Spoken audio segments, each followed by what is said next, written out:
Hello, hello, hello, Internet. Welcome back to the No Bullshit Show. We're on a live stream here. We're talking about the Justice League movie. Just came out a few weeks back.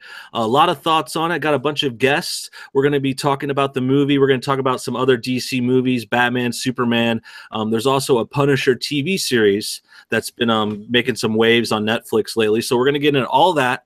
We're going to read some of your super chats. So if you have any other suggestions, any other things you want to talk about, click them in there. But first, let's get to the controversy. There was a little bit of a controversy on today's new video. It was about demons and on Dr. Phil. Dr. Phil show had a guest, has a bad child. A lot of controversy about this demon part. We're going to talk about that too, and we're going to get to that after the movie part. But there's also some controversy coming around because there's a video from Stephen Bonnell Destiny channel, which has been released almost the same time. So there's a lot of dislikes coming in from there that might have been confusing people. We're going to go ahead and go over all that, hammer it out, talk about demons and the haters and how cute it is. Destiny's made his 5th video about me.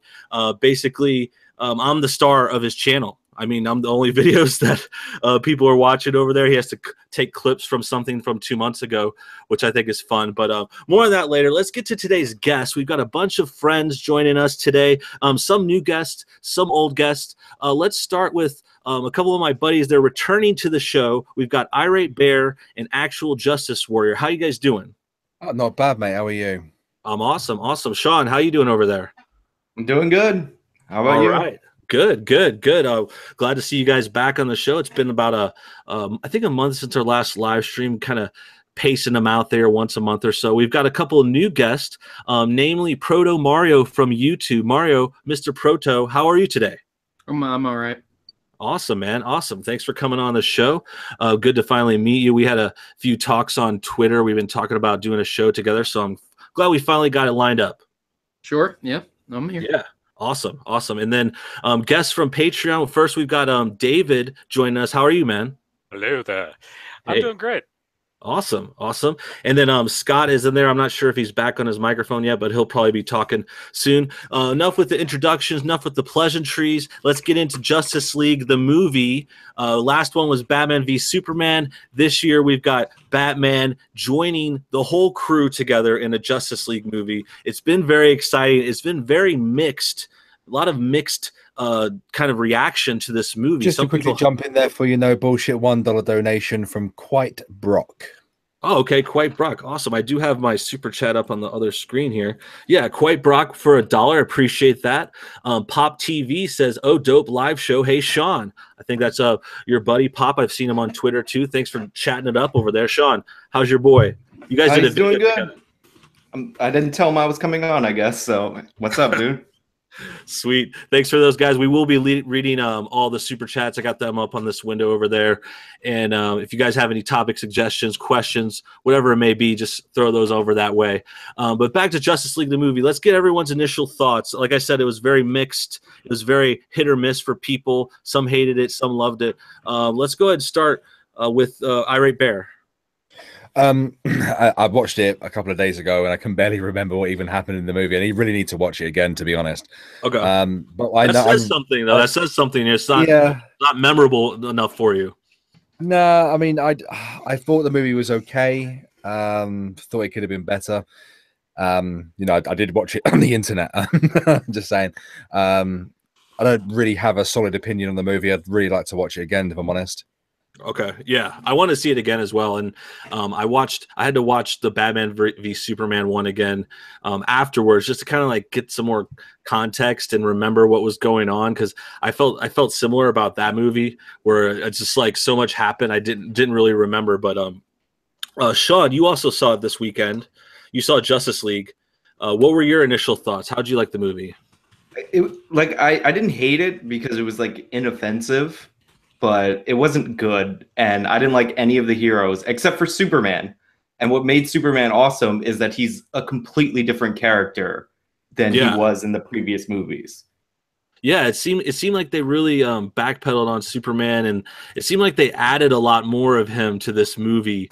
Because I know there was a lot of talk about these reshoots, and there was a change of the director, which of course is pretty famous. Zack Snyder was the original director of the movie, but he dropped out later on. I think 75% of the movie was done, and then Joss Whedon comes in of Avengers fame. But besides that, I think it felt like, yeah, Superman was better because they made him more likable, right?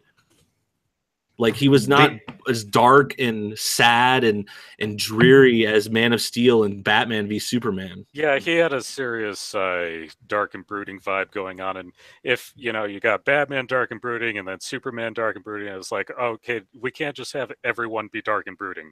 Mm-hmm. Yeah.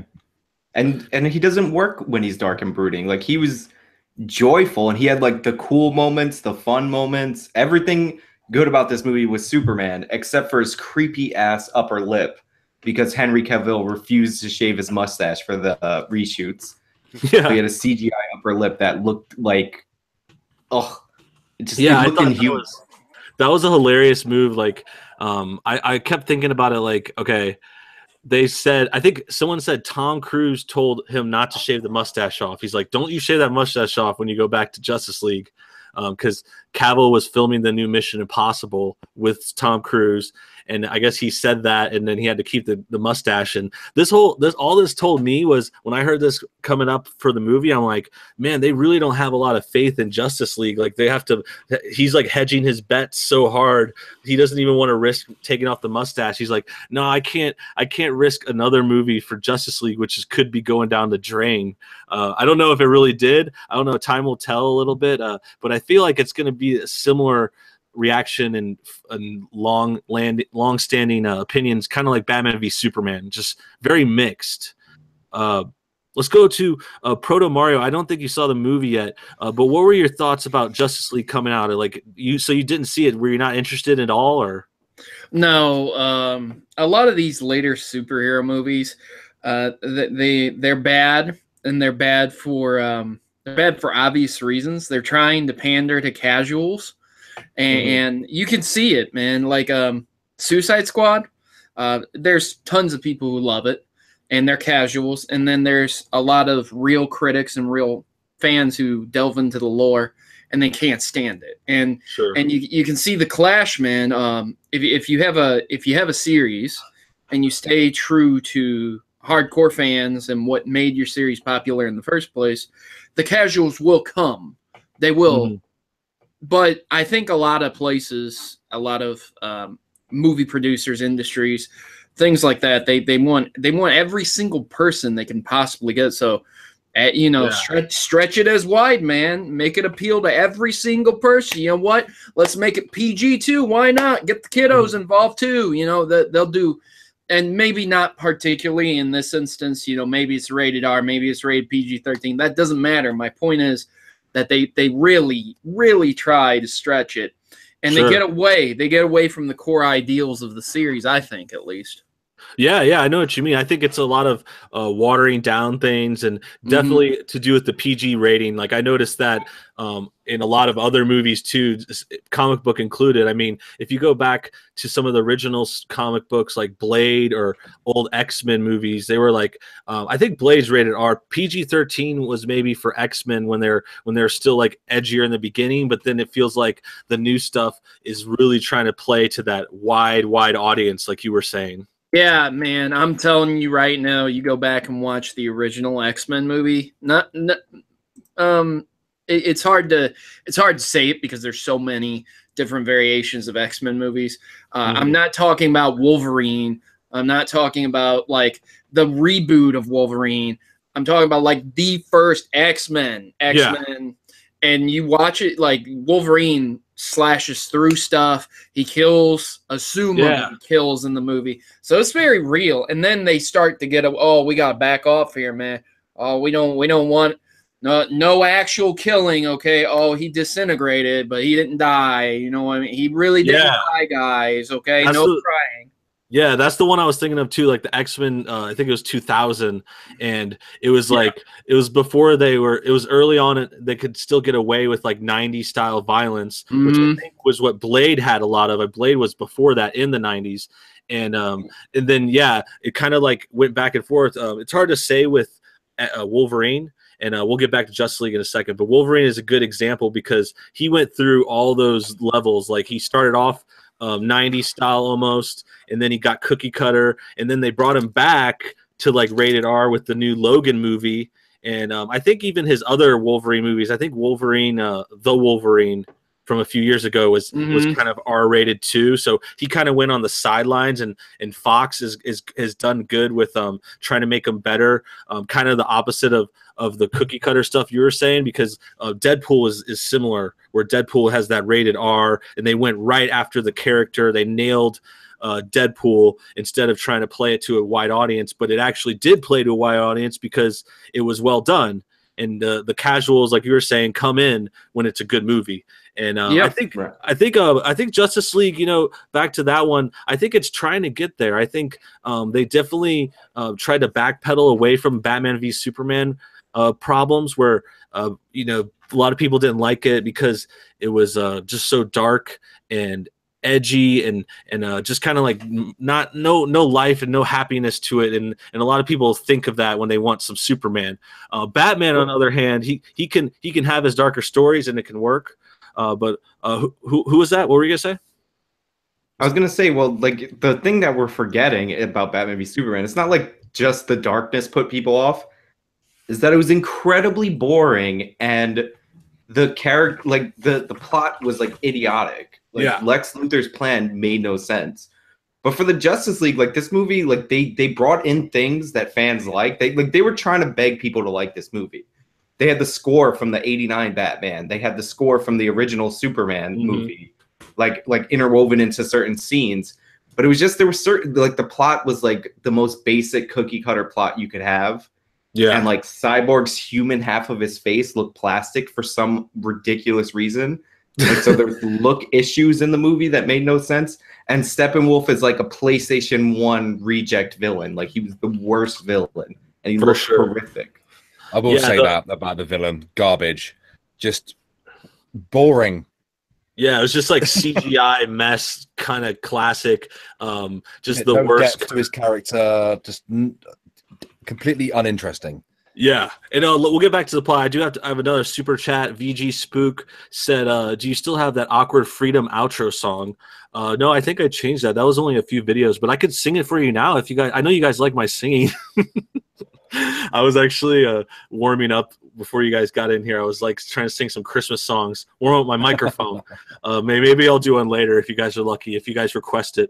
But back to the plot, and we might get into some spoilers if anyone's super worried about that. But I know it's been at least a week or so, so you've had your chance to see it. If you're worried about spoilers, maybe just hang back for a second. But we're gonna talk about a little about the plot. I don't know if we're gonna get into the whole ending, but that's the thing, and that's why it's gonna be hard, because there isn't a lot of plot. It's not like we can really spoil much. I remember it pretty much, because it's kind of like you guys said, there's basically this Steppenwolf, and that's the villain, and that's the CGI monster that comes from space, and he's like trying to collect these cubes, these kind of like power cubes. I don't have the terminology right, I'm sure, but there's, I think they call them like mother boxes or something like that. Yeah, I know they have a name for it. It's just kind of like, I think it's funny now that I say it out loud again. It's so much like an Avengers plot. It's like Infinity Stones or any kind of MacGuffin too, like any kind of like go fetch the powerful thing that can end the world. And I don't know. I think it was a simple plot. I don't know. I think it worked in a lot of ways too. What do you guys think? It's like an Avengers plot without any of like the charm or joy. It's like these mother boxes, and they're trying to terraform the planet like Man of Steel. Yeah, and it's like, I don't like, you know how Hollywood gets obsessed with certain things. Like you'll see, like if you've seen Thor: The Dark World, they have that like convergence where all the planets line up. That's in like a million Hollywood movies. Like terraforming is that Transformers. new thing. Transformers. Yeah. it's that new thing, and it's like they're trying to terraform the planet to make it look like their planet for some reason. That's true. And That's true. I forgot that was part of it, and that was like the same thing that happened in Man of Steel, right? You know, that always bothered me in Yeah. Man of Steel. I never got what the motivation for that was. It's like they have this machine that can terraform any world into their world. Why didn't they pick Mars or something instead of Earth, and then there would be like no conflict? Or here's a crazy idea: you don't change the planet to make you not Superman. Yeah, that also is like, wow, we could be here living as gods, but instead, let's just fuck this sucker up. Let's get everyone pissed and start wars and destroy everything. I Yeah, think they- I wanted to say something. I'm sorry for cutting you guys off. I think that the game Injustice and Injustice 2 really should just be the movie plot. Like, why not? This is a very deep storyline, way deeper than most fighting games ever touch on, about the morality of Superman being a totalitarian king of the entire world to prevent war from occurring, to prevent death, to prevent genocide, and the morality in the fact that he is permitted to set the rules and regulations, and how he becomes corrupt and drunk with that power. Why would this not work as a plot point? Yeah, Well, it's a great well- plot. I actually thought about Injustice too, because if you watch these movies, I feel like they hint at it a few times, like they take a little bit of what you're saying in the Injustice plot, but they never do it right. They don't do it justice at all, because I think that's some of that was in Batman v Superman.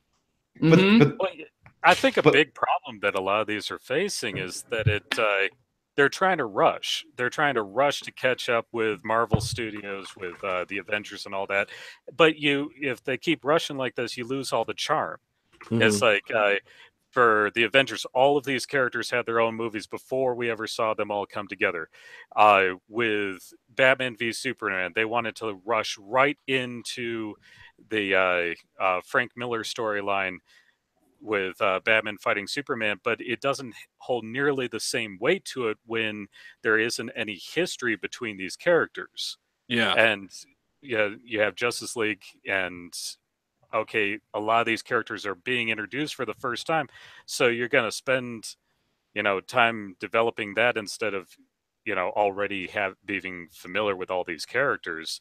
So it's just they're rushing so much. Yeah, I think it's rushing, and it's like they're trying to do in part of the rushing, they're trying to do too much in each movie, too much at once. Like we were saying about the story, and they could have done each movie separately, and instead they're putting it all into one Justice League movie with adding in Cyborg, adding in Flash, adding in Aquaman.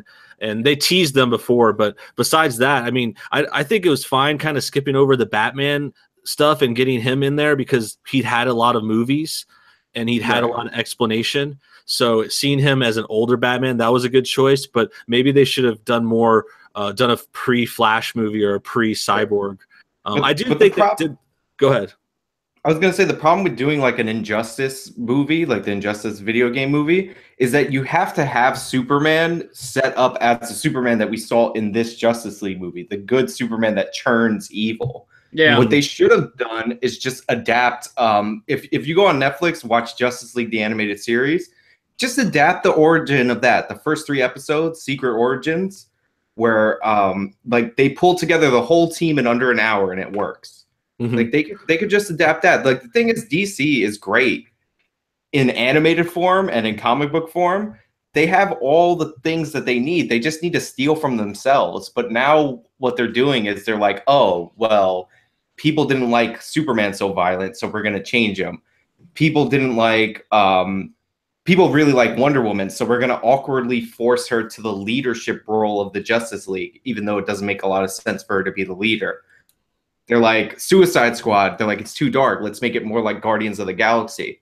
Like DC has like no confidence in any of their projects, so they keep reshooting and redoing it to make it look like other movies. Yeah, and I think like, they're having a lot of missteps with the movies, and if we talk about it overall, I think a lot of it has to do with them kind of like backing Snyder at the beginning, and you had this vision of this darker Superman, and God bless them, they really backed him up and let him do it in 3 parts, basically, with Man of Steel, Batman v Superman, and Justice League, and it's just I think it's just not. I don't think a lot of people were ready for that kind of dark vision he had, and not just, I know I say dark and edgy a lot. I need some better adjectives, but it's not just the darkness. It's like there's dark in color too, but there's also The whole just sepia grim, the brooding. yeah, the brooding, the lack of optimism, the negative, the world's going to end kind of vibes, which again I think that comes back to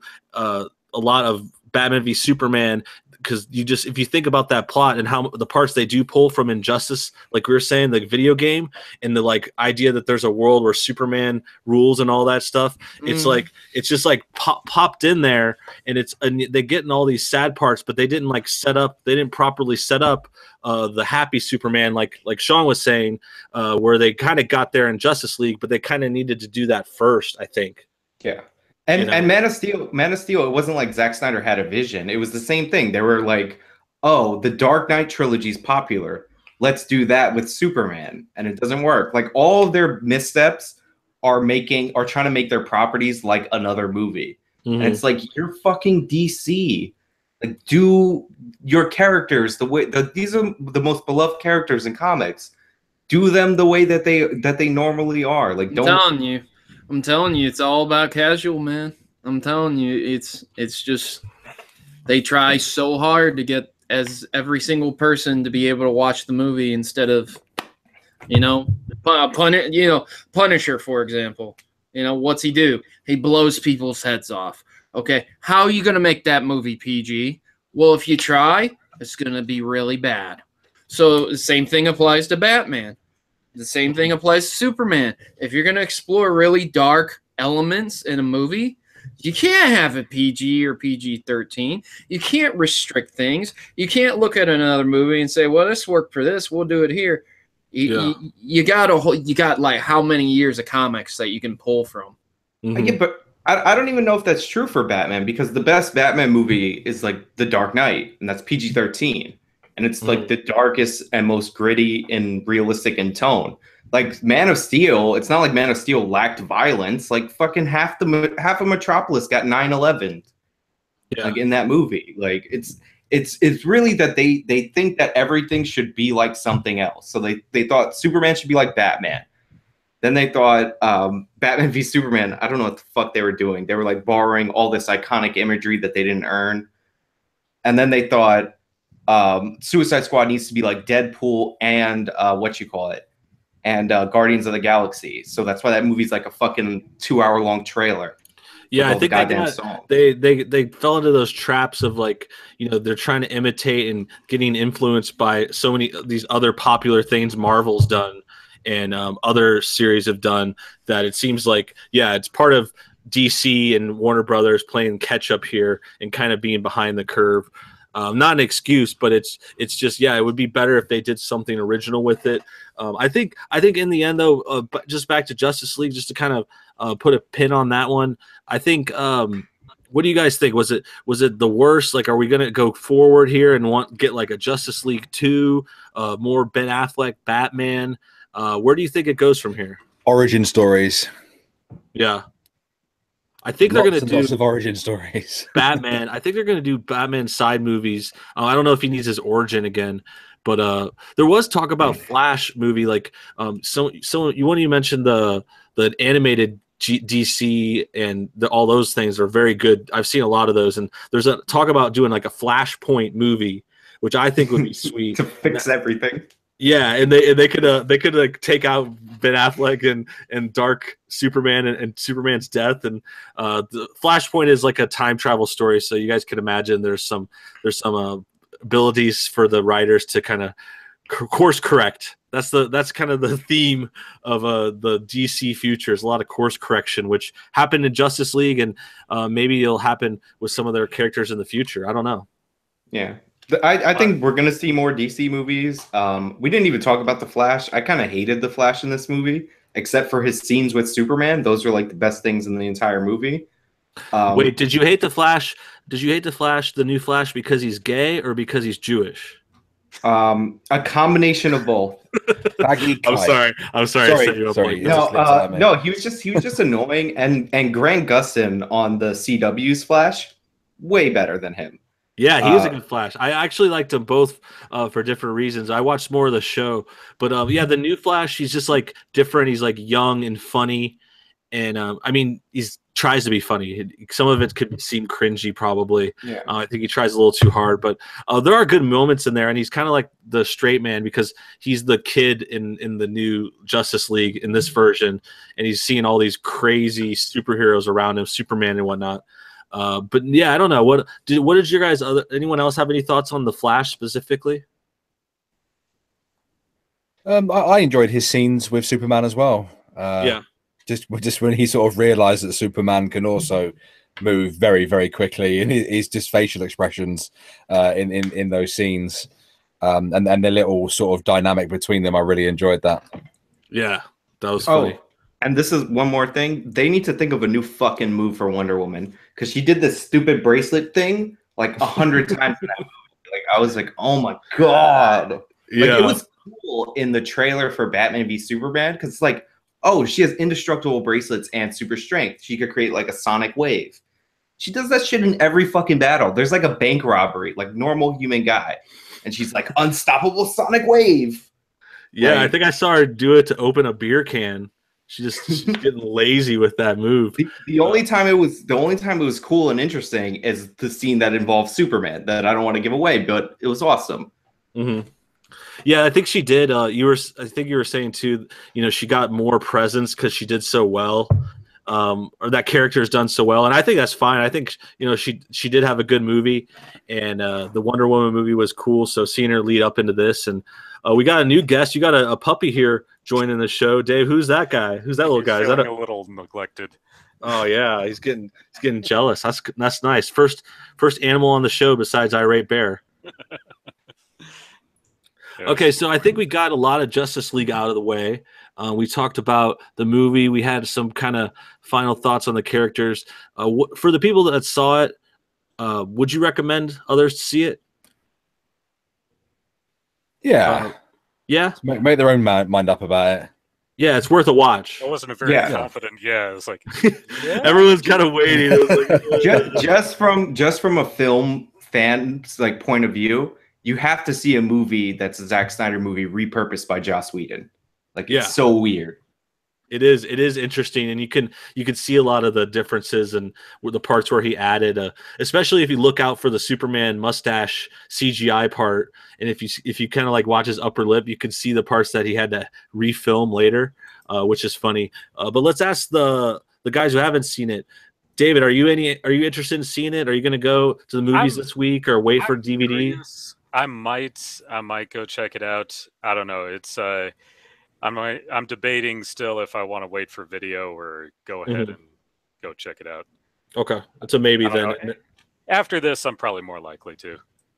Yeah, it sounds better. I think if you hear about it too, like some of both sides, you might be some interest of. Proto Mario, are you going to go see the movie? Oh, I have no desire whatsoever. Okay, I hear you. Yeah, I think it's a definite. I'm not going to go to the theater again. I'm probably going to, once it comes out, if I can get it for free or something, I'm going to download it. Yeah. If it's on Netflix, I have no problem watching it. But I wouldn't even rent it, man. After the recent DC movies, I'm just like I really haven't enjoyed a lot of them. I can't imagine a mixed review for a really popular, important movie being really good. It's gonna be mixed. So yeah. If it was overwhelmingly good, you'd be like, all right, I want to see it. But this is like not. Yeah, this is not a good sign. It's also fast, so it's an hour and 50 minutes, so it's not like 2.5 hours. So that's a positive. Yeah, that was nice. And the last thing I'll say too, actually, now that you mentioned the time, was when I went back and watched Batman v Superman and you watch the extended like 3-hour version. I mean, it's long. I don't do it in one sitting, but I actually enjoyed it more as like its own thing. It's like it's almost like a two-parter movie. They really extended it, and they I added actually hated the 3 hour version more than the original version. I thought it Really? was worse. Okay. I was like, because they took away, they gave Superman a better motivation, and they made Batman dumber in the 3 hour version. If you like really pay attention, and then Superman ends up fighting Batman to save his mom anyway, so he didn't need the good motivation. Martha. So then you just have a worse motivation for Batman. Oh my God, Martha. Yeah, Martha. Yeah, I thought it was just like I think maybe going in with some ideas too, like thinking about Zack Snyder and what he was going for. I just could give it more of a benefit of the doubt, but I don't think it's like, it's not like a good Batman Superman movie. It's kind of like Watchmen, like how he did good with Watchmen in that series, and he had like his own kind of take on it. And when I looked at it like that, it was like, oh, it's cooler, but it's still very confusing and weak. And I definitely hate the part where also like Batman hates Superman and there's like no good reason for it. And then all of a sudden they're best friends. But anyway, that's a whole other rabbit hole we'll could get into later. But shout out to the chat, 200 people watching. We're going to pivot here. We're going to talk about a few other things. I think we're going to get back to The Punisher. We're going to talk about The Punisher show. If you guys have any thoughts or saw that show, it's on Netflix. We're going to jump into that in a second. But first of all, I'm looking at the chat. I see 200 people watching. That's awesome. I appreciate the 126 likes. Those are much appreciated. Make sure you hit that like button if you have a second, but only hit it if you're cool. So only cool people can hit that like button. You could try and hit it if you're not cool, but I don't think it'll work. You can try. But shout out to Retard Republic in the chat saying hello there, boy. What's up, girl? How you doing? Where you been? What's up, child? Oh, child, please. No BS, your bird is crying. I can hear him in the background. Can you feed him? No, I'm not looking back there. That's not a bird. That's my wife. No, I'm just kidding. She's at work. Love you guys. Honestly, slow, middle, and end. Fantastic end. Great start, slow, middle, and fantastic end. Okay, I think that was about Punisher. People are starting to talk about Punisher. I'll bounce it back to you guys when we get to it. But yeah, let's go ahead. I got the super chat ready too. I haven't gotten one in a minute, but if you guys have any more thoughts, go ahead and throw them in there. But okay, Punisher. Thoughts on the Punisher around the room? I think a couple of you guys have saw it. David, did you see Punisher? Yeah, actually, I really enjoyed it. Okay, cool. And you got another animal over there. Are you broadcasting from a zoo or some sort of kennel? Yeah, I got a lot of boys here. I'm kidding. That's a cat, right? Yeah, he's a very needy, fat shithead. But I love it. Okay, what about anyone else see Punisher?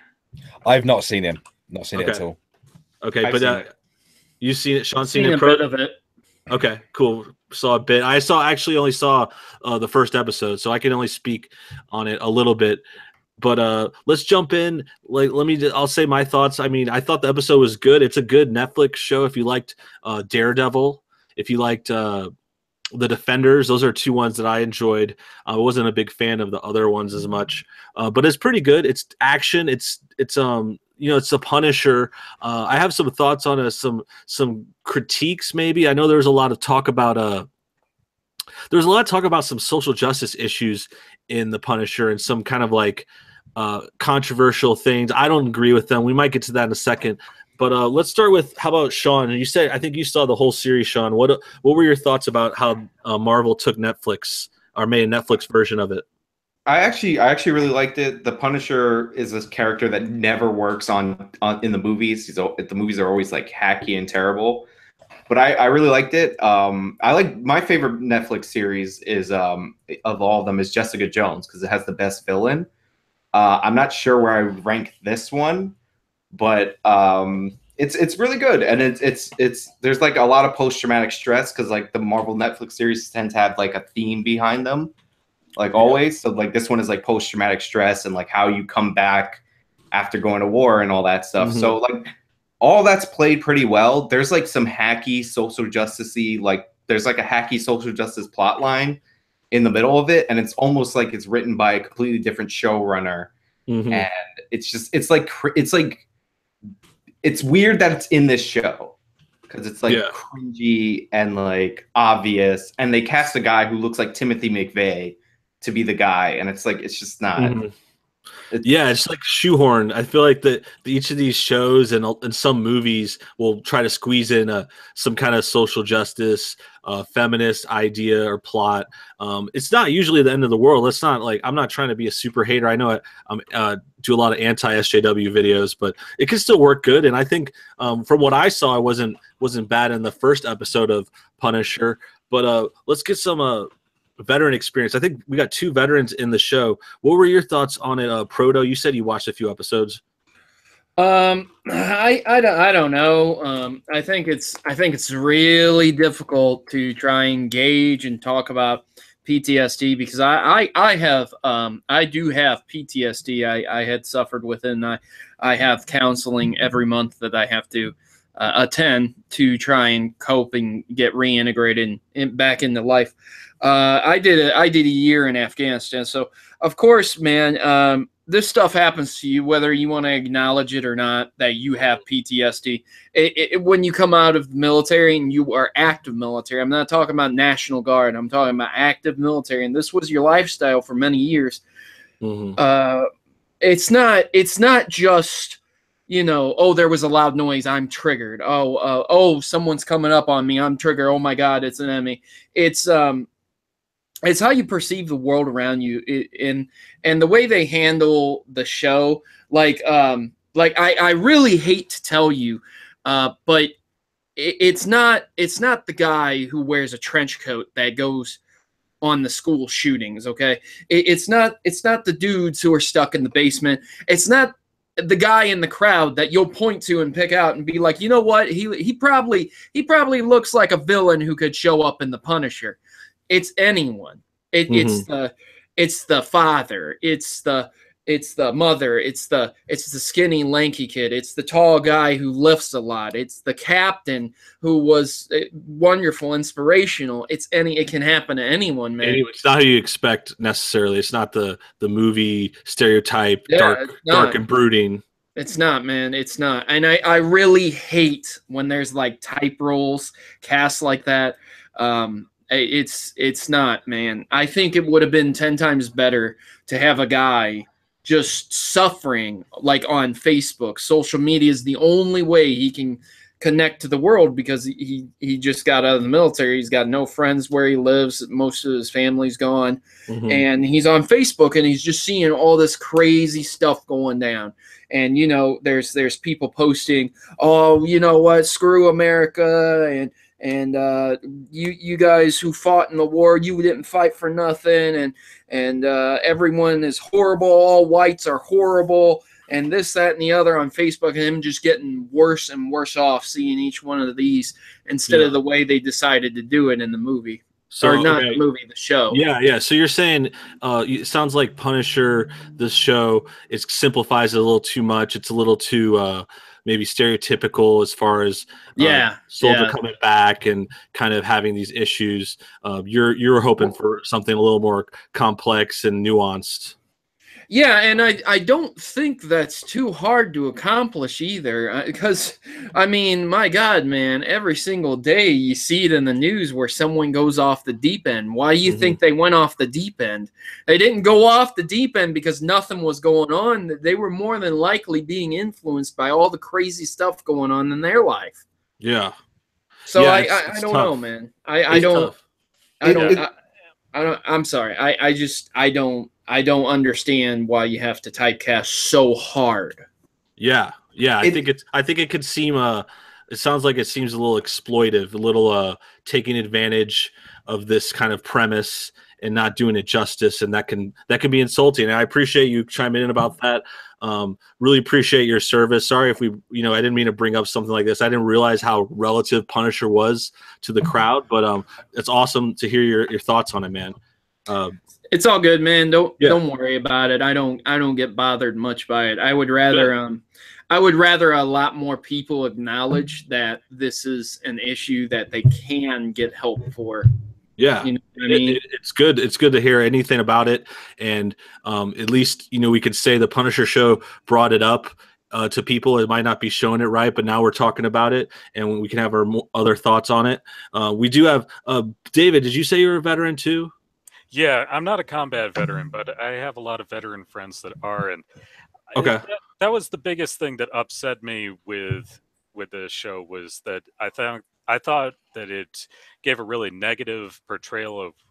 I mean, it had good things about veterans, but to have a veteran that ultimately becomes a terrorist, it it puts veterans in a very negative light with that as the one suffering from PTSD, where the all of my friends that do suffer from PTSD, these guys aren't dangerous. They're just they're a bit unhinged. You know, they're a bit manic, but it's not like they're just about to snap and go blow up street corners. And yeah, I didn't appreciate how they portrayed that. Yeah, it sounds like it needs to be more care taken about that. I didn't realize this was so specific, and I didn't even think about it. I mean, I know the backstory of Punisher, and I know like this is kind of his standard kind of story. I believe he's always kind of like a soldier and coming back and stuff. So it's interesting where they go, where they dive into it with this show, and there's other parts too we could get into because. Go ahead, Sean. You want? I was going to say it's the reason that's part of the story is so like hacky is because the Punisher like himself is a character like going through PTSD and coming through, and his is done in like a complicated, like well thought out way, while like this other character, he literally gets a paper from like a guy who's like in the NRA, right? And the guy in the NRA is like a stolen valor kind of person. Like, so he's pretending to be like a more important soldier than he was. Yeah. So like, you know, it's like, oh, people who care about the Second Amendment, they're stolen valor kind of people. And then it's like, he gives him that. And then he just like, all of a sudden you have this kid and like, it all takes place in New York. So you have this kid that's like obsessed with the Second Amendment. And he's like writing in his like terrorist notes. He's like, Second Amendment, blah, blah, blow up. It's like, so it's like, if you watch Jessica Jones, they have a character, Simpson, that becomes a villain, like through the series. And he's the cop that turns into a villain. And him becoming a villain makes perfect sense. And it's like, as a secondary villain, it's interwoven very nicely into the story. This is like they wrote it, they shot it, realized that they were like 3 episodes short. So they added this plot line in later. Like that's how like bad and like a lot of it doesn't make sense too, because okay, so I get that they're having this veteran kid that is going down this dark path and becoming a terrorist, but where the hell is he getting all of this equipment? I mean, he's got all of his firearms are illegal in New York. Where did he get those? He's got explosives. He's got grenades. He's got a suppressor for his pistol. It's like, where the hell did he get all this in New York? Yeah, you can keep your service stuff.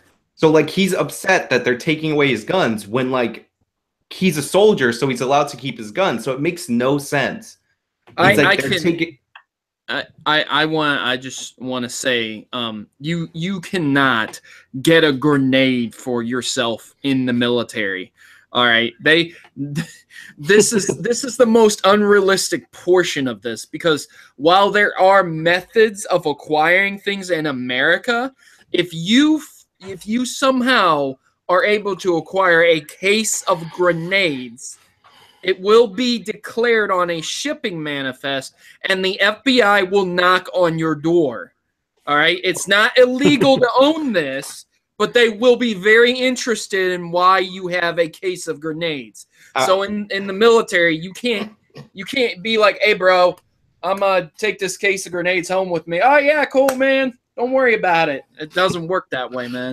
I was just talking about his service rifle and his pistol. Like, that's it. I completely forgot about the grenades. I get what you're saying, but it was crazy, dude. Yeah.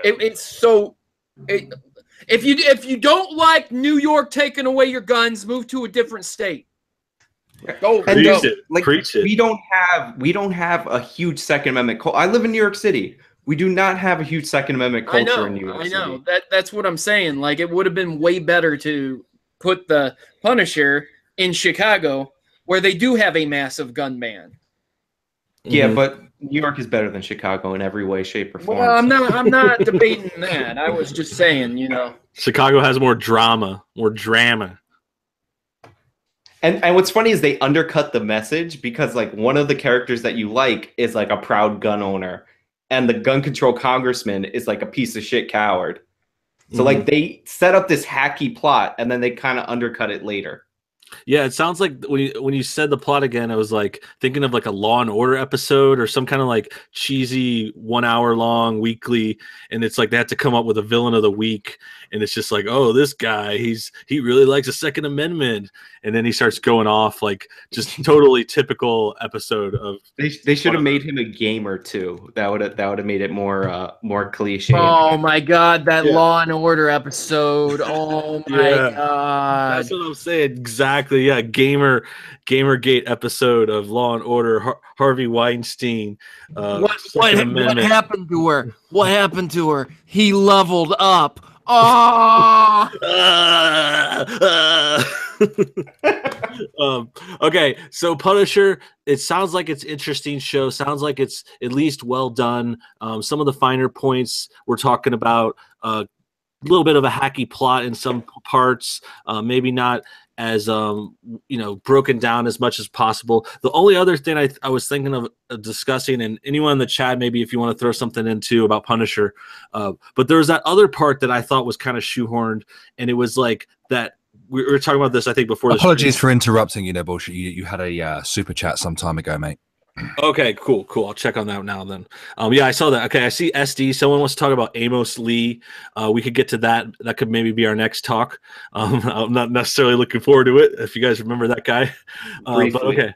Yeah, thank you for that, SD. We got another pound from Josh Smith. Thank you. No bullshit from UK. Thoughts on the EU? Great question. We could talk about the EU for a second. Let me finish Punisher real quick, though, because I think the last thing I was going to say was they added in that girl. We were talking about this, I think, before the stream started, and they added in the girl FBI agent, and she's from Iran, and she has this whole sort of like side plot where she's like conflicted with being a Muslim, but they're secular, all this kind of stuff. Actually, Sean, you're shaking your head. Tell me about this part, because I think I'm getting part of it wrong. She's not conflicted about her religion at all. Her dad is like religious, and I don't even think we ever see him. The mom and her are secular, and really she's a great character. Like I actually really enjoyed her character in the show, but they like introduce her like in the beginning as like this cringy SJW like character. Like the first thing you hear her say is like she accuses a white man who ends up being a bad guy of racism and sexism. And then and then like later on, somebody's like hears her last name and he's like, "Oh, you're Persian or something," and she's like, "No, I was born in America." Yeah, and it's like that's what I remember too. I remember her first scene was a couple of those parts you're talking about, like she says the boss called her racist, or says something racist and sexist at the same time. And then the only other thing that I remember too from there was like she gets this new partner and she totally like just like emasculates her new partner. She has this like guy partner that's like her junior, but like I don't know, they just had this conversation where he like grovels to her, and it seems like it adds into like some sort of like feminist pro women kind of thing on that part. But it sounds like honestly, she's a good character. She's one of my favorite characters in the series. Like like she's great, and like they just open her up like they're like, oh well, I guess they were like they wrote out a good character, and they're like, oh wait, she's Persian, let's make some SJW stuff in the beginning. But they already had like the good script, so they didn't change enough of it to make it terrible. Like she's a great character. She's smart. Like she doesn't get fooled like on stupid shit. You know, you watch a show and you see a character and you're like, how are you falling for this? Like, what's wrong with you? Yeah, like she's clever. Like she's a good character, and like the villains, which helps. Being good looking is also a good plus. And you see her close to naked a bunch of times. But the villain in Punisher is the main villains, not the discount Timothy McVeigh. The villains in Punisher are great too.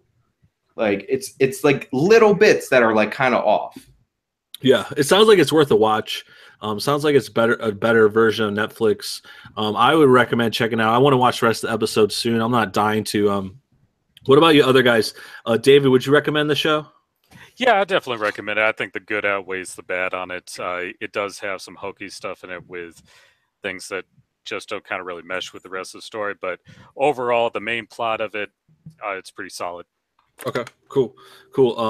Proto or Bear, what are you guys' final thoughts? Would you recommend watching the show?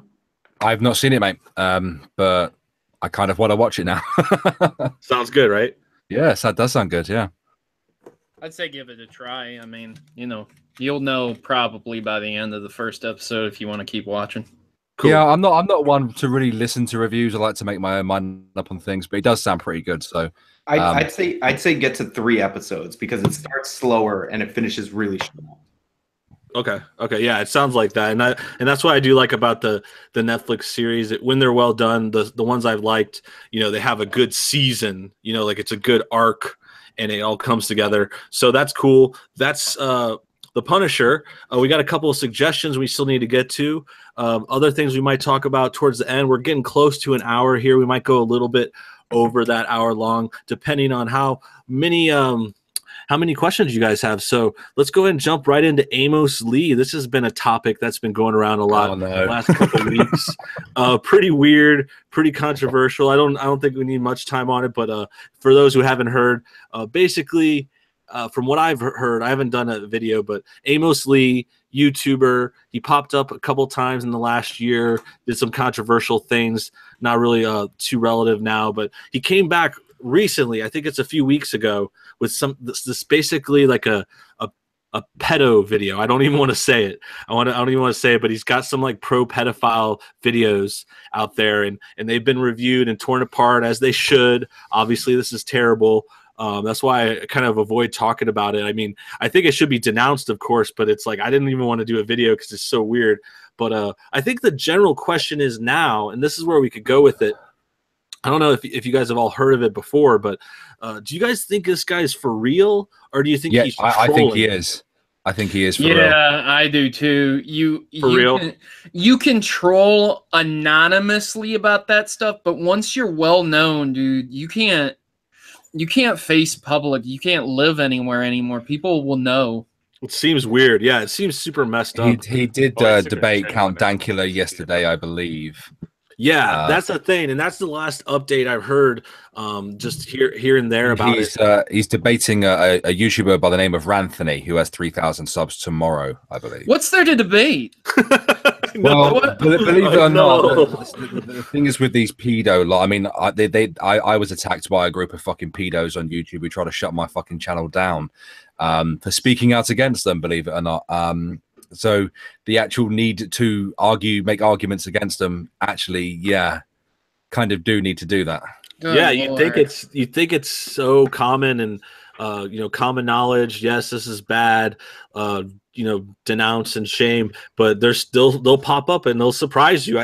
I had a similar case a little bit before. Actually, in my last debate with Destiny, it was about incest, and it was like, he wanted to do the pro incest argument. I said I could go against it, blah, blah, blah. The video turned into a shit show, but end of the day, I was getting like real incesters, pro incest people coming after me. And then I think this pedophile thing is even worse. It's like insane how these circles will go around on the internet. Mhm.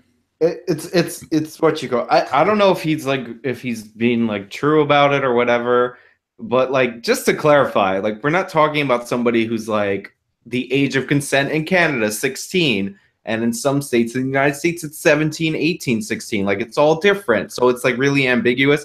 It's not like a nuanced He's saying argument you can rub your dick on a baby's ass. yeah, it's like it's literally rub your dick on a baby. Like, it's not like we're not what you call it. We're not like talking about somebody who's like in a marginal like place where there's like dispute amongst like Western nations. No, we're not like splitting hairs or doing some kind of like statutory rape situation. We're talking about babies giving consent is like the line I've heard him say, and like certain real dark things. He's in favor of shit that like Islamic nations that we criticize would be like, well, that's too young.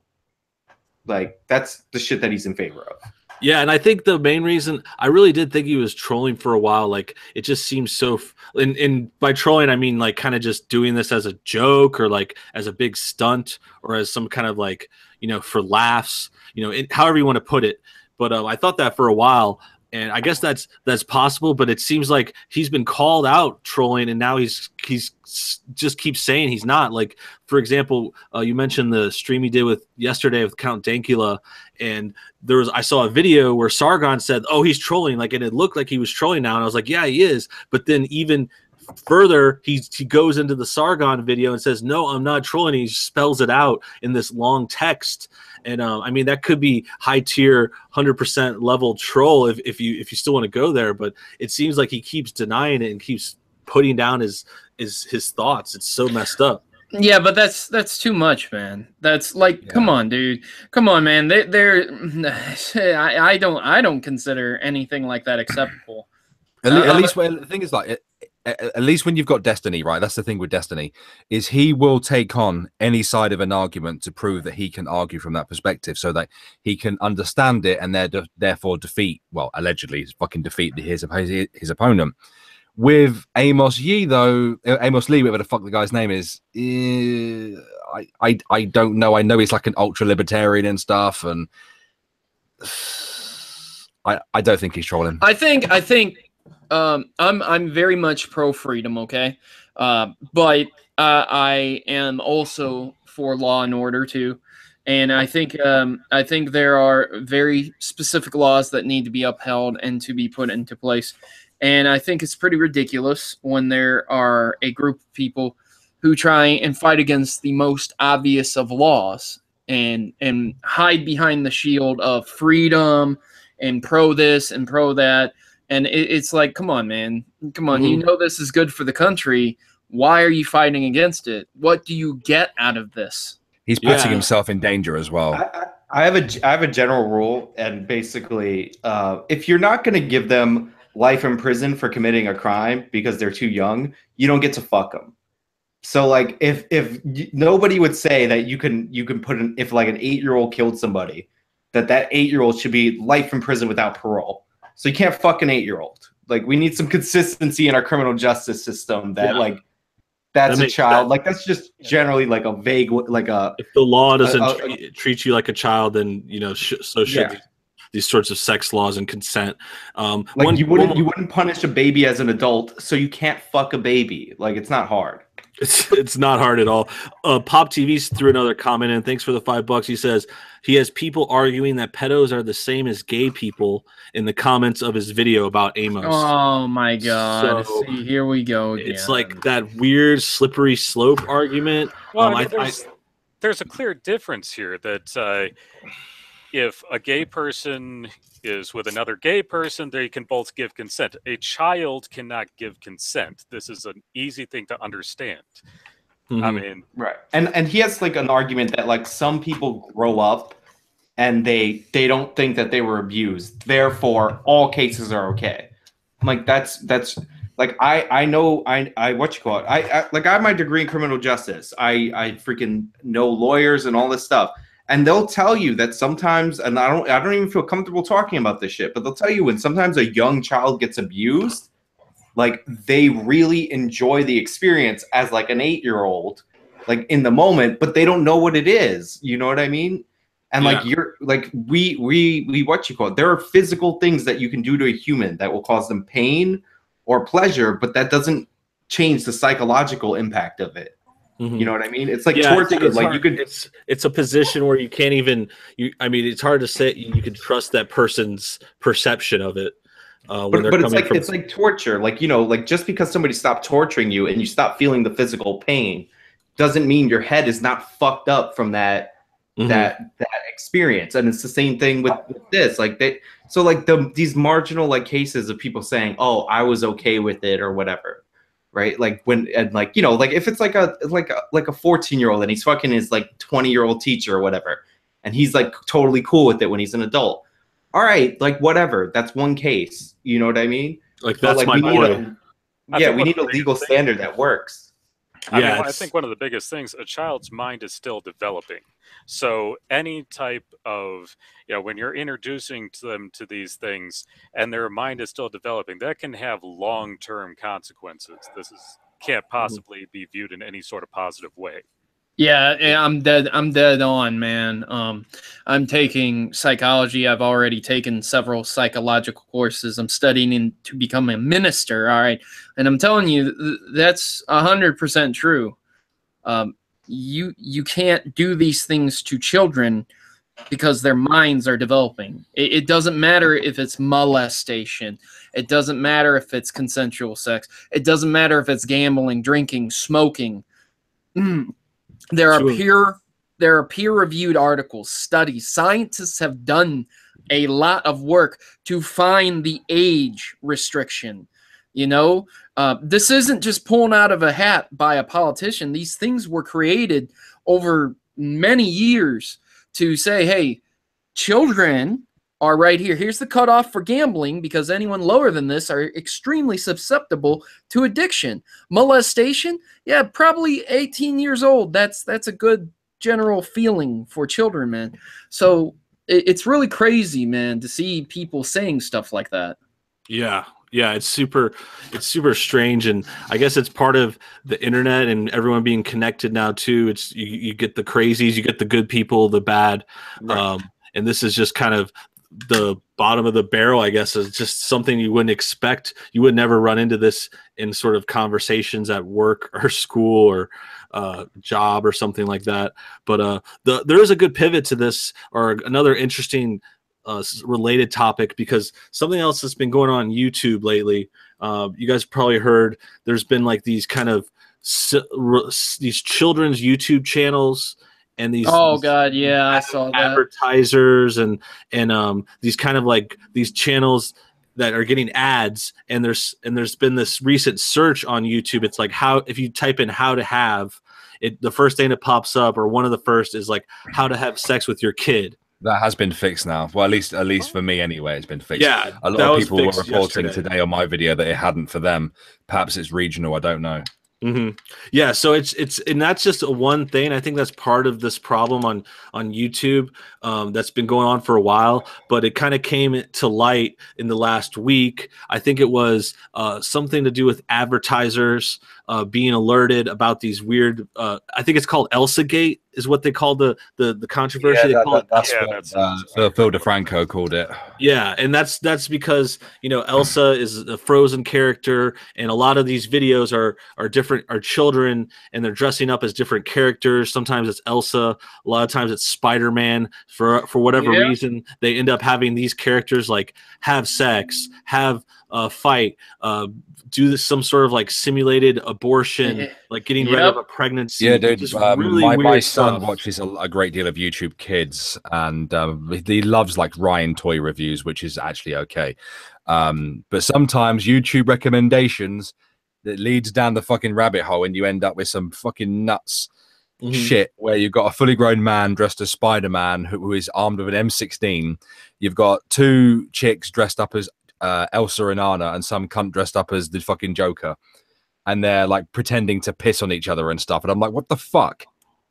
Yeah, it's crazy, and it'll all pop up, like you said, in typical children's feeds that are watching seemingly innocuous cartoons or just children's content about toys, and then all of a sudden you have one of these weird videos pop up that could look the same in passing. If you look at the thumbnail or the title, it could look like it was just a regular kids video, and then we see this weird stuff.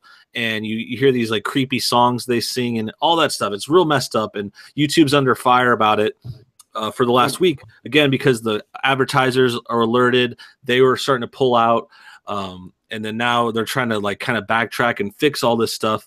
And I just think it's just a funny, messed up thing that it takes this far for YouTube to figure it out, because people have been reporting on it and commenting on it for a couple of years now. Yeah, H3 made his video about the Spider-Man and Elsa shit a long time ago. But like Pyrocynical brought attention to these actual like fucking videos as well. And the thing that I was gonna say is like the YouTube kids, like we all know this because we have analytics, like the YouTube kids that's like premium fucking advertising. If like the CPM on that shit is super high. So if like YouTube was gonna make sure anything was safe, you would think it would be the YouTube Kids stuff. It's just like terrible business. Like, yeah, and that goes into the next question. You know, as a side note on this issue, I mean, YouTube has spent so much time policing thought and taking down certain YouTubers they don't like. You know, let's be frank, it's typically conservative, right wingers, sometimes alt righters. I think there's probably people on the other side getting taken down, but it just seems like there's a lot of focus on trying to take down these certain thought police things instead of worrying about children's entertainment and not taking down people like that do crazy things like Amos Yee again, you know, doing his like pro pedophile videos. It's like these priorities are messed up. YouTube needs to like course correct, needs to pull in Joss Whedon or something. Like, let's get Zack Snyder out. Let's get Susan Wojcicki. She's the Zack Snyder of YouTube. Let's cut her out, cut her losses, and get Joss Whedon in here. I don't know who the tech CEO Joss Whedon is, but we need one for YouTube. Yeah, I'd agree. It's pissing me off as well. Really is, watching all of my friends, you know, channels begin to slowly die or had their videos kicked off. Oh yeah, or channels completely deleted all in one night. Remember that a couple of days ago? Yeah, people ask me all the time, hey, Frodo, why do you have 500,000 subscribers, but you only get 10K views? I really wonder with all the stuff that's happened on YouTube. I wonder. yeah, But there's more to it than that, too, because Google's grown to such a ridiculous rate, you know. There's no way that a service that doesn't really make a lot of money to begin with is able to hire real humans to do the jobs that need to be done. And they do need done. You know what I mean? Like, they need real people doing this stuff. But it's too big. What do? You know, so they have these robots, and then, you know, they get 400 hours of footage uploaded every single hour because everyone and their mom wants to be a YouTuber. And now they're kind of screwed because there's no way to monitor all this stuff until people notify them. And then people are always notifying them about the stuff that's broken on the website, so they don't want to listen. And it's a nasty cycle, man. It's really bad. It's a really bad time to be on YouTube, honestly. Yeah, it's been bubbling and just kind of over expanding, and one problem gets kind of brought up and then you find another one. It's always something. It feels like the last couple of years, it's always something with the YouTube stuff. But yeah, I think that's pretty good on the whole, you know, the whole pedo thing. Again, not my favorite topic to talk about, but like we were saying earlier, we're getting forced to, because these things are popping up, and that's the same reason I feel about covering other things I cover sometimes. Like, I might not want to keep covering liberals or SJWs or feminists, but as long as they keep pushing videos out, we need to keep batting them down. If there's bullshit out there, that's what I channel does, at least. I know you guys, some of you do similar things, some of you do different things. But last topic, and then I'll double check the super chat. We're kind of wrapping things up here. We got past an hour. We got a little more time to go. We're going to talk about demons here at the end. So if you guys were looking forward to that tease from the beginning, we are still going to talk about demons. So this is about to get spiritual, about to get into the occult here for the ending here. Going to end on demons, and hopefully I don't get possessed. But it would be nice if we could get that like button up to 666. That is my lucky number. That's actually my social security number. It's only 3 numbers. I don't know why, but it's 666. That's what my mom told me, and she said she never met my father, but his name is Damien. I don't know. I'm not familiar. I'm not sure what his last name is, but Damien is my father, and he moved away a long time ago. But enough about me. Let's talk about demons. There was a little controversy about today's video. I might have went too far. Maybe it's time for me to backpedal a little bit. You guys could tell me where I was wrong. But basically, I wanted to hash it out because some people watching might have some questions about demons and about the whole God thing that was coming up in today's video. Let me set the stage a little bit. If you guys didn't see the video, basically I found a Dr. Phil clip. He has a guest on, kind of his usual shtick. You know, you would think he has this guest with a wild child, basically. Usually he gets wild, crazy girls coming on, teenagers doing drugs. This time it's a wild boy. He's 12. But the father has an interesting explanation for why his son is acting out. He doesn't want to believe that it has something to do with issues or sort of how he was raised. He thinks his son has demons in him.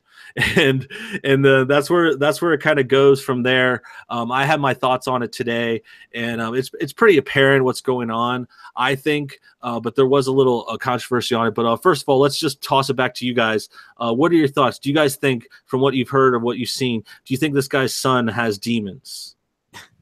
But I mean, I have my own take on this, because I was raised Catholic, very religious family.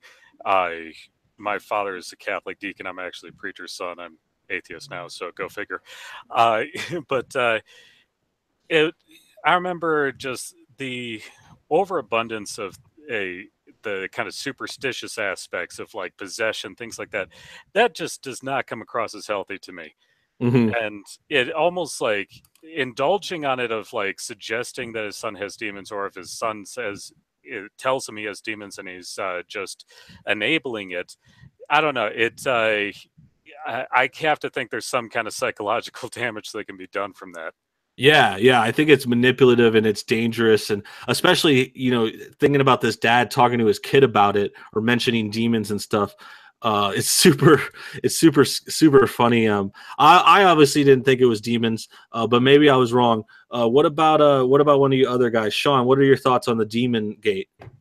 Well, my favorite part, because I just like listened to the clip right quick while you're introducing it, is he's like, I'm not saying it couldn't be a mental or behavioral issue as well, but it's definitely demons. So I love the fact that he's so confident about the demons thing. Yeah. I want to say funny. yes, but like let's be real. There's no demons. Mm-hmm. Like, sorry, spoiler alert for your life. Demons aren't real. You know, and that's the thing that's funny. You do have to say that. And I actually came across this issue on my channel before. This isn't the first time I've actually covered stuff like this. There was a video I did. I forget now, sometime last year, and it was about these paranormal stories. And I did a whole review. I think I did like 2 or 3 girls that do paranormal stories on their YouTube channels. And they're basically, this is a whole genre. It's a whole genre of these vlogger YouTube girls that tell their little stories.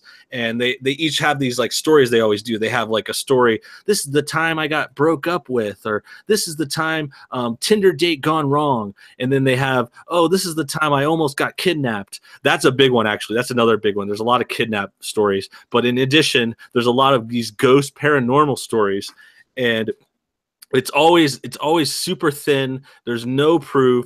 Some of them will try to give you like a video clip. Like I remember this one girl, I can't remember her name, but it was one of these girls that do vlogs, and she had like a little clip of like a paper falling off her table in the background while she was vlogging. And that was like so convinced that was ghosts. Like that was like proof that there was ghosts. There's no way there was a gust of wind in her apartment.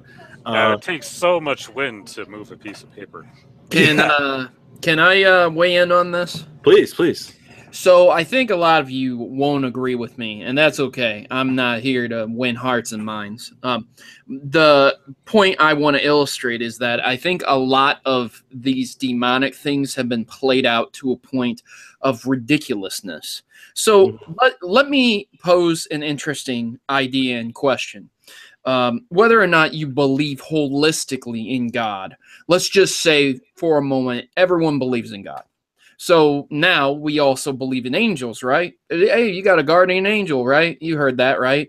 Archangel Gabriel, Archangel Michael. Cool. We're all on the same page. And the devil fell from heaven and he took 1/3 of the angels with him, right? We all know these stories. Awesome.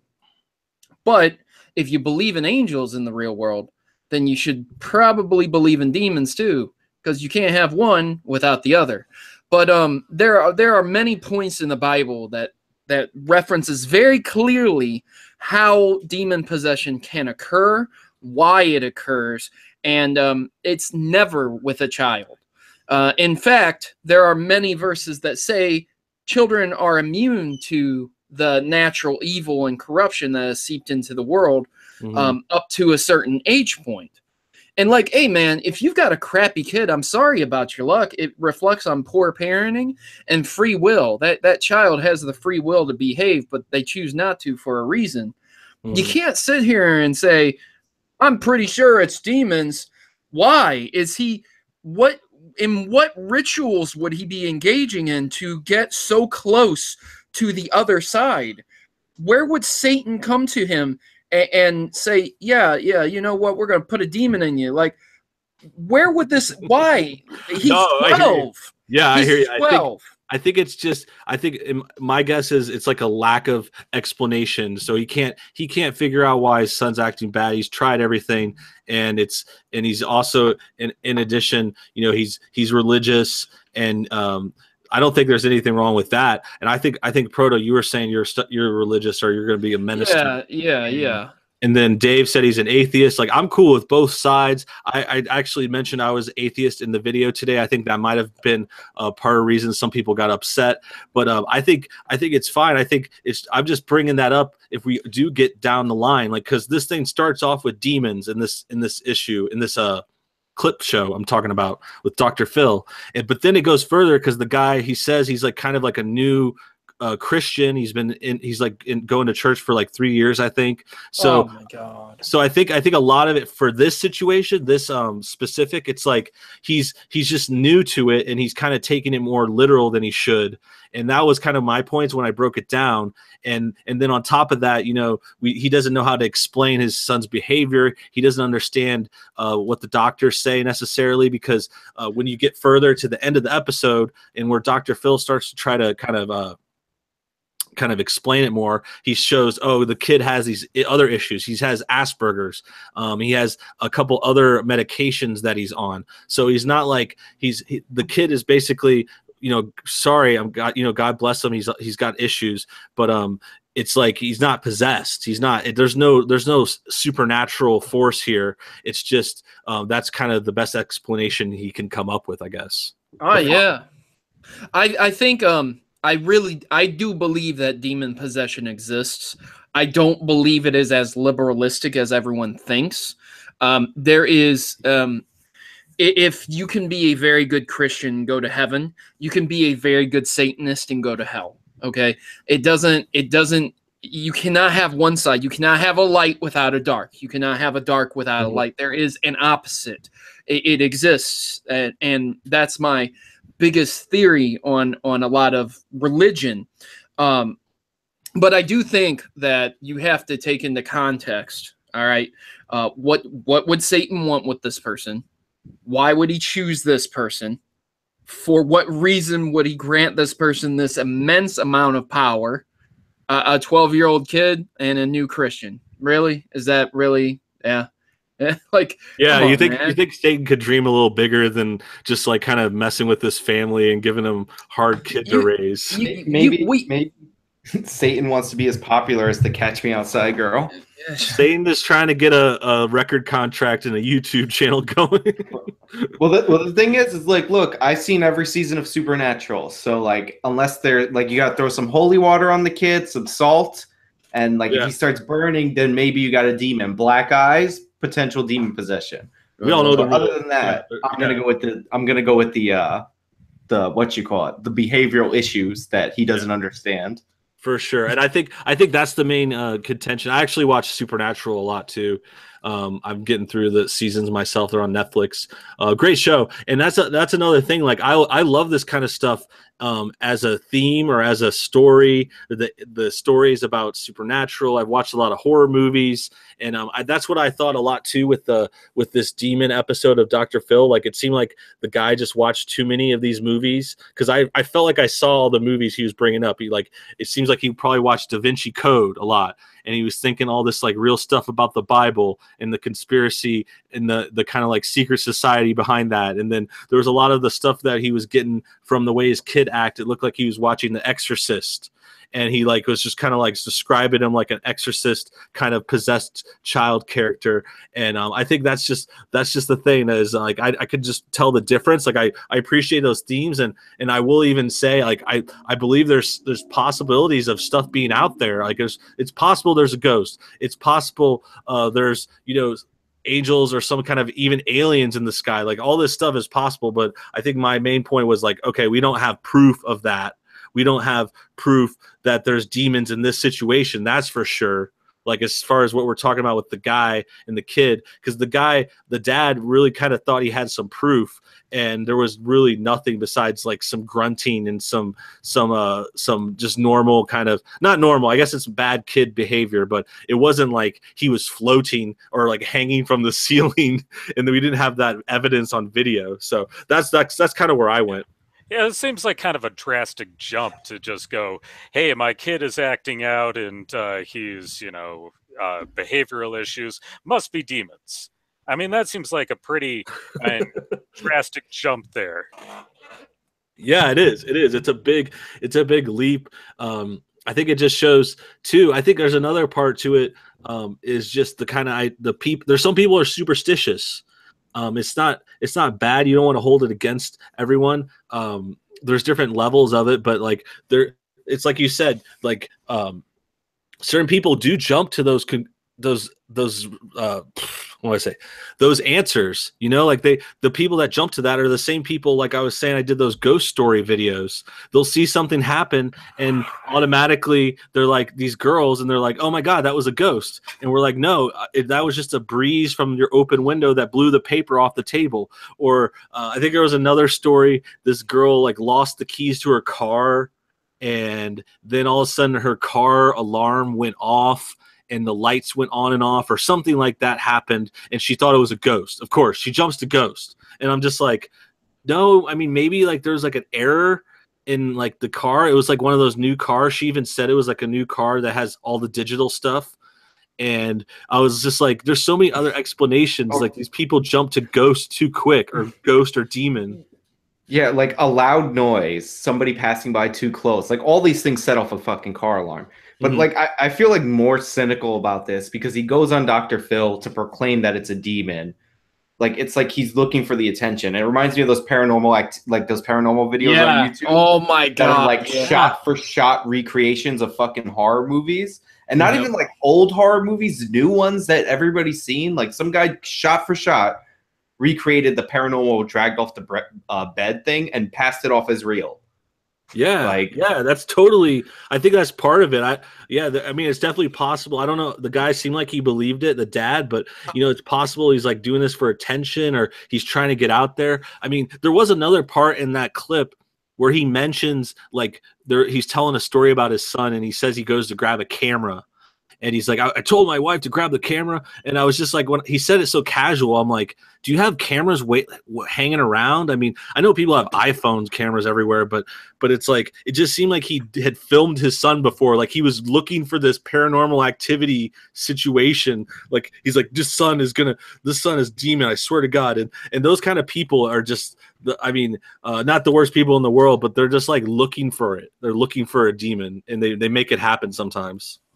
Yeah, so somebody really close to me has like a sister that's autistic, and if I was mentally retarded, I would think that sister is possessed by a demon because, you know, like certain kids with certain disabilities or conditions, like they move around in like ways that you don't normally see.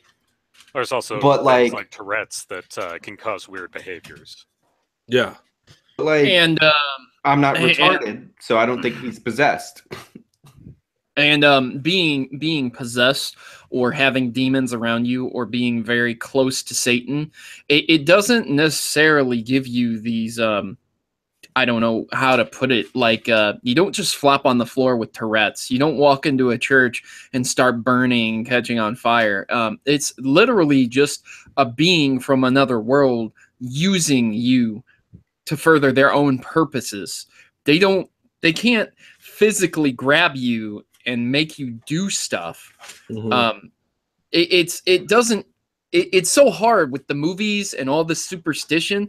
And this guy, again, he just makes it so much worse for like a potential real study on real demons, because everyone will just look at this and be like, oh, it's just another instance of these fake frauds trying to get attention. And it's like, but hey, man, you know, I can show you a doctor who used to work with demons, and he has many stories to tell you. He's an accredited doctor, man. And you know, it's like these things are out there, but they are not like this. Like, what is wrong with you, man? Yeah, I think that's a great point. It's like it's bringing down the possibilities of this being taken seriously in other situations. If we did come across some kind of like possible, I don't know, shot of a ghost or proof of this or that, like they're gonna just look at these crazies, look at these movies, and just discount it. And it's like I said before. You know, I mentioned I don't believe in demons and this stuff, and I still don't. It's like we don't have this kind of evidence for it yet. That's the least you could say. But I'm open to it. Like if we want to do investigations, or you know, like you said, talk to the doctor you're talking about, or someone that has some kind of story or proof, like I'm totally down for that. Like if there's an alien out there or something on another planet, like let's look for it. But these kind of stories, these Dr. Phil scenarios are not helping the cause. They're not helping the world find proof of anything beyond our realm. And I think yeah, like Proto said, it makes it worse actually. Yeah, look, I don't believe in demons. I don't think they exist. If there was evidence, like I'm always open to new evidence, but I would say I think the movies and all that stuff helps because that creates more believers. I think that based on a true story tagline, like people think that means this shit really happened, even though based on a true story means like this house kind of looks like the fucking house that we're referencing. Mm-hmm. Like, you know what I mean? It has nothing to do with reality, but it's just a way to sell more true story. I mean, yeah, it's like Texas Chainsaw Massacre is based on a true story. It's based on the serial killer Ed Gaines, who lived in Milwaukee and never carried a chainsaw. Yeah. Like, you know what I mean? It is similar, and it's like that idea of partly at first believing in the Bible and like all the like literally believing in all the stuff in the Bible, and then the next step, it's like now we're talking about movies and modern stories that are like based on a true story, and that whole line has become so diluted over the years. I mean, I don't know how true, if it was used to be more true in original movies or maybe books or stories or whatever, but yeah, nowadays it's like just thrown on there, and it's just funny because there are lots of people that still go for it. And you know, it's okay, it happens. I mean, you want to believe a poster or, you know, an advertisement, if you're not as jaded as someone like me or maybe some of you guys, that I know I don't trust any kind of like announcements or news or stuff like that. So the based on a true story thing is definitely getting out of hand, and I think that plays into stuff like this. Yeah, well, I mean, it's like you have a story that's inspired by something. Well, that doesn't say how much is based on the actual events. It was just the inspiration for basically a fictionalized story. So it was inspired by something, but yeah, it's not. They're not actually telling a point for point story of something that actually happened. Yeah, that's my favorite thing of all time, inspired by true events, because like if based on a true story is absolute garbage, nonsense, like how more garbage and nonsense does your movie have to be in terms of reality for they can't have the label based on a true story. It has to have true events. Like it has to be so much more fake. Inspired by true events. Yeah. No bullshit. I'm gonna have to duck out, mate. Okay. Yeah. Good luck with your next show. Thanks for coming on. Thank you very much for the invitation. Great meeting you guys, and I'll see you all soon, hopefully. Okay. Cheers, man. Yes. See you guys later. Bye bye. Make sure you guys check out Irate Bear's channel on YouTube. I have his link below. He's doing another live show after this. Thanks for coming on, bro. And then we got another new person in here. Is that Brian? Can you hear us? Or Bart? Bart, check.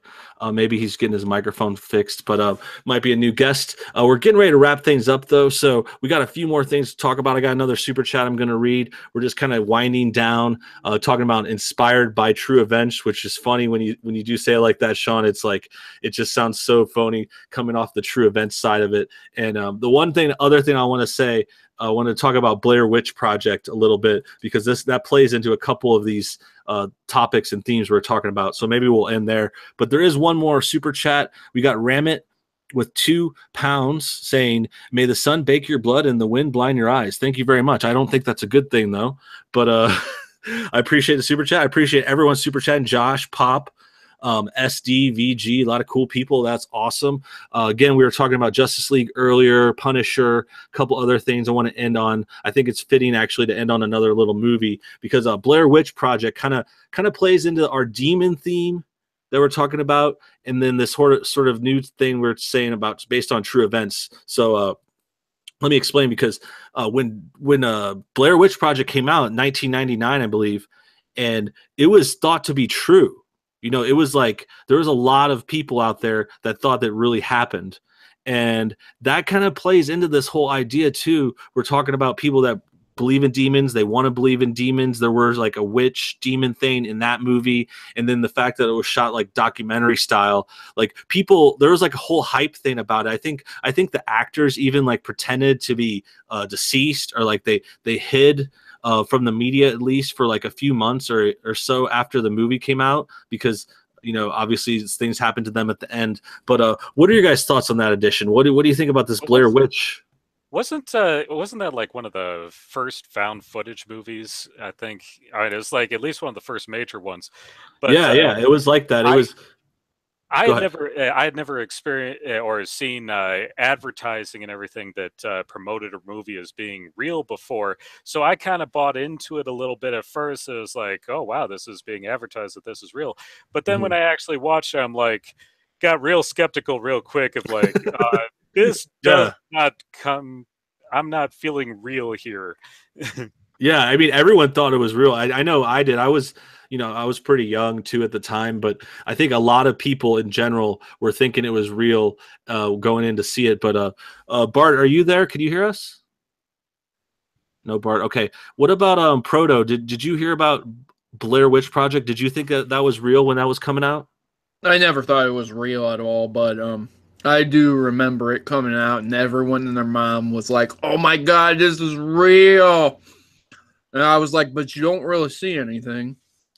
Yeah, it's funny. I think the whole setup and the idea was real was like a big part of the sell and the popularity. It was like, because when you think about the movie, again, it might be spoilers, but it is a 20-year-old movie now, I guess.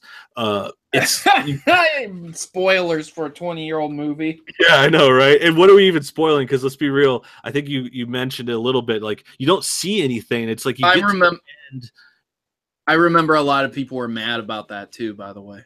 Yeah, it was like a tease. It was such a tease. It gave everyone blue balls, because you're just like wanting to see something, and they're hinting at it, and they're going after it, and then I think you just see like a glimpse. It's like a corner of some kind of witch, and then it cuts off, and it's just a big kind of letdown, especially for all the buildup. But one of the other big things about that was that it had one of the lowest budgets in history for movie production, and it was $60,000. Well, Wow. for a major release, for yeah. lowest production. But yeah, it was the Blair Witch was like the first big found footage movie, and it was the first big like online marketing campaign movie, because like all that stuff about the legend of the Blair Witch that they put out before was marketing on like the old internet, and like that brought up the hype for it. Yeah, I remember that too. There was like a website for it. And I think there was like a link in the movie, or I forget how they tied it in. They had this like tie-in website where it was like they tried to have like the real Blair Witch. I think it was like a newspaper or something, like a fake real newspaper thing.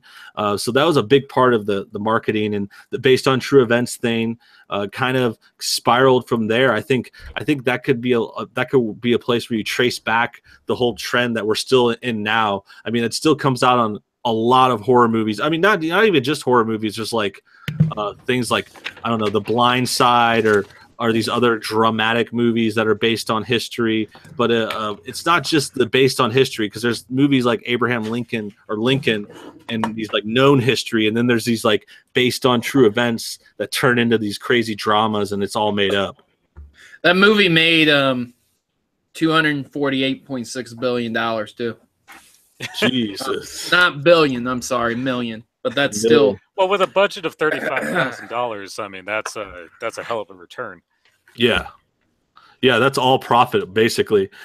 Basically all profit. Big ups to that movie. I think it's worth noting as like a historical thing. I don't know if it's actually a great movie. I haven't watched it again. But there was a sequel. Yeah, there was a sequel. There was a sequel that was. Wasn't there one recently? There's two. Yeah, okay. I didn't see the other one. I know there was a Blair Witch 2, and I've heard it was really bad. Yeah, they're all really bad, dude. All really bad. Really bad. Yeah, because I saw some funny reviews of Blair Witch 2, and it turns it into like a drama. It's not found footage. And then there's like this whole other thing. They basically abandon that part and try to go into this story, and it's just very bad. I think Mila Kunis is in it. You know what's a really good kind of movie that the Blair Witch Project should have been? The Paranormal Activity series. Now, it's cheesy, okay? All right? But it ain't going to blue ball you at the end. You actually do see crazy stuff going on. And each movie ending ends with crazy stuff actually happening. So it's got a payoff. It does. It's not good, but it's a lot better than the Blair Witch Project. Yeah, it's well done, and there's more of a. I think I know what you're saying. It's like a definitely progression. Like it was kind of the next Blair Witch, but it was done better, and it had more scares and like more of a horror movie to it. It seems similar as the setup with the found footage and stuff, but they actually try, and they have like, I like how the paranormal brings in like more people. Like there's like the guy who's trying to see if there's ghosts, and then the girl loses it. All that stuff was great. Good movie. Definitely a popcorn movie, like kind of like a guilty pleasure, but not bad, especially compared to the Blair Witch ones, which kind of just fell off. Right. Well, somebody's asking us about net neutrality over and over again. Net neutrality is not that important. Just repeal regional monopolies so that one company doesn't control the entire internet. South Korea doesn't have net neutrality. They have faster internet at like half the price that we pay. Good point. Yeah, I've heard a lot of those geographically. So I mean, it's not exactly apples to apples on that. True. I've heard a lot of. Yeah, I've heard both sides. I never thought a lot about net neutrality except for just what I've heard, and that's why I haven't done a video, because frankly I find it a little boring. And I think it is an important issue. I mean, I think we should worry about the freedom of the internet and the ideas they set up, but I'm not necessarily super convinced in this whole hype about it, like kind of like what I think Sean was going with it, where it's like, a lot of people are overdoing it and over threatening and acting like they're gonna, I don't know, take away Facebook or something, or to charge us for YouTube videos. And I don't think it'll necessarily go that far. I think it's a little fear mongering. Yeah, I think there's a bit of hyperbole there. Net neutrality solves a problem that shouldn't exist. And if we get rid of it, maybe we can get rid of the actual problem, which is regional monopolies of ISPs. You get rid of the regional monopolies of ISPs, then you'll have all the competitors. And that's the South Korean system. They have like 20 different internet providers. Like some places. I hear that. And it's like that depending on where you go in the States too. You can have big differences between areas with competition versus the monopolies. I mean, a lot of America, most of America still in monopolies. Like, for example, I go to Florida. My parents are in Florida. They don't really have many options in their area. It's just this one company. I think it's still Comcast. But then when you come to Los Angeles or maybe other cities could have this opportunity, like you'll have more options. Now they're not all great. It's not as much like competition as like what restaurant you're going to go to or what video game store you're going to go to. But there's a little bit better there. And that's why I could see Sean's point, like breaking down these monopolies. Let's like spread the love and like kind of get rid of things like Comcast and Time Warner used to be what was in California. Now it's all called Spectrum, I think. I don't know. They kind of split that off differently. But yeah, it's like I could see the difference with the competition. I think that is a bigger issue. Right. And like if we were the problem is that we have laws that prevent other ISPs and cable providers. Like those need to be repealed. Net neutrality is like a band-aid on that problem. Hmm. But yeah, like as if you got rid of that, it would be totally fine. We wouldn't even be talking about it. Like Totally. but Proto, yeah. did you have any final thoughts on net neutrality? Oh yeah, I holistically disagree. I think we need it 1,000,000% right now. Okay. It would be I'm with the guy who says we need to get rid of the monopolies, but that will never happen. Okay, I promise you it won't happen because there's a lot of people who wear nice things and drive nice cars, and I guarantee you they would probably kill someone to make sure the law gets pushed through to keep them a monopoly. I mean, crazy stuff happens, man. Politicians disappear. Politicians get threatened. Hey, you know that nice daughter you got? I'll make sure I have someone take her out if you don't approve this law. But most of the time, they don't even have to do that. All they have to do is, hey, you know, you're campaigning for governor next year. I'll give you $500,000 to push through this law. And yeah, it's serious. I think that's a good point. You know, the idea it might be a little idealistic to think about. I wish it would happen. Yeah, it's like- like you want that, but it's like how are the monopolies really going to go down? I mean, it's the same kind of problems Well, we it has happened before. I mean, I take your AT&T point. was broken up, so that's an example of where a super monopoly has that the government has done something about it. So it's not unprecedented. Sure, Right. sure. But, And go ahead, like, Sean. You were going to say? Yeah, I was gonna say I take your point, but like I used to have Time Warner in New York. Like Time Warner used to be the only option in New York, and like over time it did change. Like you're like we need to get rid. Like the monopolies are never going to get rid of. You know, it doesn't help getting rid of the monopolies. Treating ISPs like they are utilities because utilities are treated differently because they're monopolies. So Mhm. net neutrality is not going to treat them like utilities anymore. And hopefully, and I say hopefully because regional monopolies are really powerful. But hopefully, like we can start to fucking break these shits up because all we need is one law that says that if you want to provide internet, you can use these fucking telephone poles because that's like the only like right now they let the companies own the telephone poles and you can't build new telephone poles.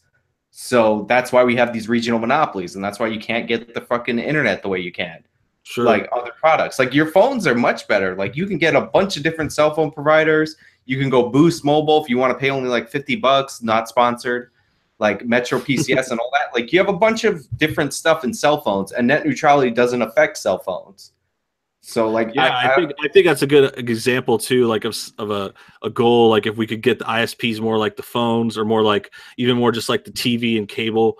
Well, that is the ISPs too. That's the thing that's tricky. Now that I say it out loud, it's like less like the cable. More like the phones. Yeah, more like the phones, but it's like here in some places they bundle the internet with the TV and all that stuff. So it's like very complicated. Maybe that's something else that needs to break down. But yeah, I agree, and I think both sides are really have good points. I think net neutrality should stay. Like it should be kept because we don't have that bigger problem solved. But at the same time, we should be talking about the monopolies and just kind of like I'm sick of basically these Comcast and these companies treating us like indentured servants. You know, we should be treated like customers. I've been getting internet for years. You know, I've been paying bills and all that stuff. That's what I tell them when I call too. I try to act like a little hard ass. I'm like, you trying to raise my goddamn bill? What the hell is wrong with you? I've been paying $50 a month for 3 years, and you don't even warn me about this raising the bill. I raise hell. That's actually my best advice for people that need to call their ISP is just raise hell and be confident, stick to your guns, threaten to leave for another ISP, but you don't really need to hardball them because usually they cave in. They always have for me. Like I got my $50 deal back. They try to screw with you and like raise it $5 or raise it $10 after a year or something like that. So I just always end up calling them and getting them back. Yeah, I have DirecTV and like they listen because they're like DirecTV is not a regional monopoly here. So like I call them back and I complain enough and they'll give you a discount. I do the same thing with my internet. Like the regional monopoly used to be Time Warner. Their internet sucked, and now I have Verizon internet, and like you know, it's That's good. That's low good enough stuff. and fast enough for me. Cool, cool. All right, net neutrality. We covered the movies and the shows. I think we're wrapping things up. We'll just say bye. Thanks everybody for tuning in. It's been an awesome chat. I can't believe we went 2 hours already. That was cool. We got into some good stuff in there. Good Justice League stuff. We talked about demons, talked about Justice League, we talked about Batman, Punisher, all kinds of real, fake, net neutrality based on a true story, inspired by true events. Bush, Clinton, Cheney, Muslim, Christian, God, Jesus, Allah, Muhammad, Batman, Superman, Thor, Hulk, Loki, Dark World, Magendor, all that good stuff. Thanks for tuning in to the Justice League movie review stream, live stream. Thank you very much to our Patreon supporter, David, for joining us. Thank you, buddy. Good time. Hey, thanks for having us on, or thanks for having me. You having me. You guys know what I mean. Thank you, Sean, for joining us. A YouTuber, Sean, Actual Justice Warrior on YouTube. He does lots of videos focusing on some kind of social justice, but the good kind of social justice. What's your latest video about, Sean? My latest video was just like a happy Thanksgiving video, and I don't do social justice. The actual justice is like it's because I'm educated in criminal justice. That's so it's like. Yeah, that's what I meant to say. Fuck criminal social justice. Yeah, you don't like social justice either. You're actual criminal justice person, which is something we need more of. We need more people thinking about the law and the implications. So, guys, definitely check out that channel. Lastly, thank you, Proto Mario, my new buddy here. Thanks for coming on the show. He's a YouTuber. His link is below as well. He does lots of video game videos. Some Pokemon theories are kind of his signature. What do you got coming out lately, buddy? What was your latest video? Well, my latest is a what you missed news segment where I recap important gaming news that came out for the week. So I put it all together into one video. It's about 1 to 2 days or maybe up to a week of very important stories that might matter to you and might change the gaming industry at large. But I also have a Pokemon theory that comes out every Tuesday. Tomorrow's Tuesday, so there'll be a video coming out tomorrow. That's awesome. Yeah, that's awesome. Yeah, I love your stuff too. Guys, check out their links below. Thanks again for tuning into the live stream. 100 people watching, 250 likes. We're going to go and sign off. Everybody have a great day. Goodbye, Internet. Goodbye, all. Have a wonderful, wonderful night. Have a good one.